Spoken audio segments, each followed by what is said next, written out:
Okay, so let's talk about shoes. It's one of my favorite topics. I have different kinds of shoes right here with me, and I'm going to try to go over them with you. The number one most important thing that everyone should know, and I tell my patients, is that don't let your shoes multitask.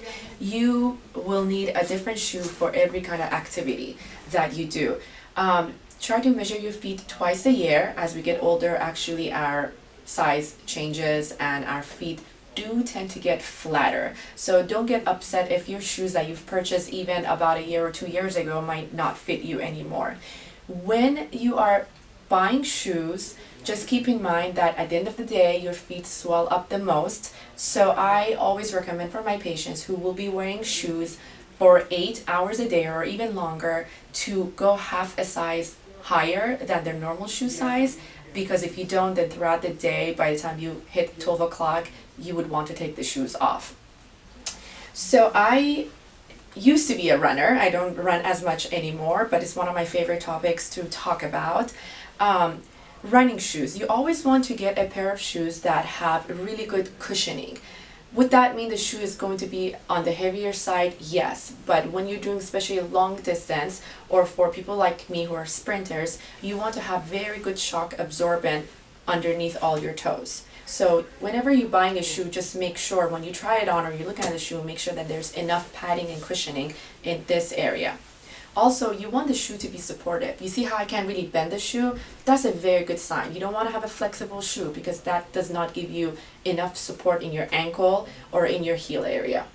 Then if you take a look at here, you may not be able to tell by just the look of the shoe, but the shoe has a very good arch support, and that's what you need. For runners out there that they use their running shoes all the time, you have to change your shoes when the back of the shoe is worn out or every 250 miles worth of running. Whichever one comes first. Another topic that I like to discuss with my patients all the time is about flat shoes. This has a little bit of a heel, but it's not that much. Bottom line is don't wear them. They're not good for your feet. This gives you zero arch support, zero heel or ankle support. You wear these and you walk for more than 1 hour in them, I guarantee you will come back to see me with heel pain and back pain. They're very cute. They're meant to be worn for only short distances or the beach. You take it off as you're going on the sand. Or you can wear your flip-flops if you want to take a shower in a hotel room, but put on better shoes. I always tell the patients, please don't ever waste your money on flip-flops. They're not form of footwear, unless you just want to wear them for only 5 minutes. This is another form of flat shoe, but if you look at it, it actually has support. Again, see, I cannot bend it. It gives you all the support that you're going to need in the heel area, in the arch area, and it has some heel.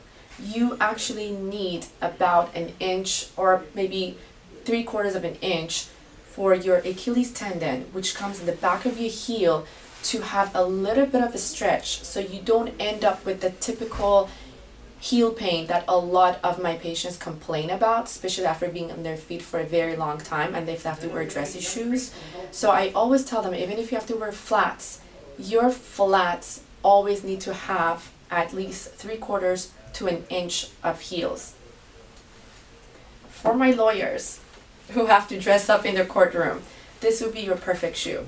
It has about 3 inches in heel, so it's not 4 inches and it's not too short.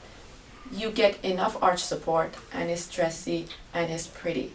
Again, I tell all my lawyer patients, and I do see a lot of them, that please go half a size bigger. You will thank me at the end of the day. If you're going to a party, this is another version of the same shoe, just higher heel. 4 inches, maybe if you really must go to 4.5.